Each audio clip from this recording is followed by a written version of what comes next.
എം.ആർ. അജിത് കുമാറിന്റെ DGP സ്ഥാനക്കയറ്റത്തിൽ ബിനോയ് വിശ്വത്തെ തള്ളി CPM സംസ്ഥാന സെക്രട്ടറി MV ഗോവിന്ദൻ.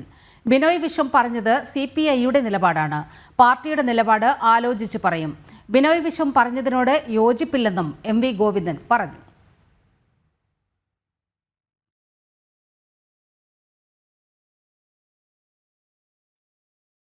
എം.ആർ. അജിത് കുമാറിന്റെ DGP സ്ഥാനക്കയറ്റത്തിൽ ബിനോയ് വിശ്വത്തെ തള്ളി രംഗത്ത് വന്നിരിക്കുകയാണ് CPM സംസ്ഥാന സെക്രട്ടറി MV ഗോവിന്ദൻ. ബിനോയ് വിശ്വം പറഞ്ഞത് CPIയുടെ നിലപാടാണ്. വാർത്തയുടെ വിവരങ്ങളുമായി ടിൻഡു ചേരുകയാണ്. ടിൻഡു, വലിയ വിഭാഗീയത അല്ലെങ്കിൽ വ്യത്യസ്ത നിലപാട് പുറത്തു വരികയാണ്, വിവരങ്ങൾ.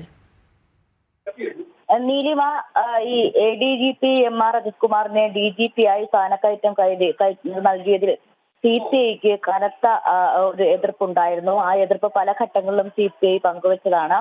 ഇന്നലെ മുന്നണി കൺവീനർ ഈ കാര്യത്തിൽ പറഞ്ഞിരുന്നു. ഈ CPIയുടെ വാദം ശരിവെച്ചിട്ടുണ്ടായിരുന്നു. അത് ശരിവെച്ചതിന് ശേഷമാണ് ADGPയെ ആ സ്ഥാനത്ത് നിന്ന് ക്രമസമാധാന ചുമതലയിൽ നിന്നും മാറ്റിയത്. അതിനപ്പുറത്ത് നിയമപരമായിട്ടുള്ള വശങ്ങൾ ചർച്ച ചെയ്തുകൊണ്ടെടുത്ത തീരുമാനമാണ്.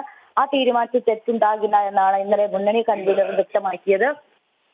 ഇന്ന് CPM സംസ്ഥാന സെക്രട്ടറി MV ഗോവിന്ദനും അതുപോലെ തന്നെയാണ് സംസാരിച്ചിട്ടുള്ളത്. അതായത് ഈ CPI സംസ്ഥാന സെക്രട്ടറി ബിനോയ് വിശ്വത്തിന്റെ വാദങ്ങളെ അല്ലെങ്കിൽ അത്തരത്തിലുള്ള ചർച്ചകളെ തള്ളിക്കൊണ്ട് അത് CPIയുടെയും ബിനോയ് വിശ്വത്തിന്റെയും മാത്രം നിലപാടാണ്. ആ നിലപാടുകളിൽ CPMന് അത് നിലപാട് പറയേണ്ട കാര്യമില്ല എന്നൊരു തരത്തിൽ വലിയ രീതിയിലുള്ള ഒരു എതിർപ്പ് പ്രകടിപ്പിച്ചുകൊണ്ടുള്ള മറുപടി തന്നെയായിരുന്നു ഇന്ന് നടന്ന പത്രസമ്മേളനത്തിലും അറിയിച്ചതപ്പോൾ ഈ വിഷയം ADGP എം.ആർ. അജിത് കുമാറുമായി ബന്ധപ്പെട്ട വിഷയത്തിൽ വലിയ രീതിയിലുള്ള വിഭാഗീയത മുന്നണിക്കുള്ളിൽ നിൽക്കുന്നുണ്ട് എന്ന് തന്നെ പറയാം. അവസാനം MV ഗോവിന്ദൻ അവസാനിപ്പിച്ചത് എന്ത് തന്നെ പ്രശ്നം വന്നാലും CPMലെ അല്ലെങ്കിൽ LDF എം.ആർ. അജിത് കുമാറിന്റെ കാര്യത്തിൽ CPM ഭിന്നത.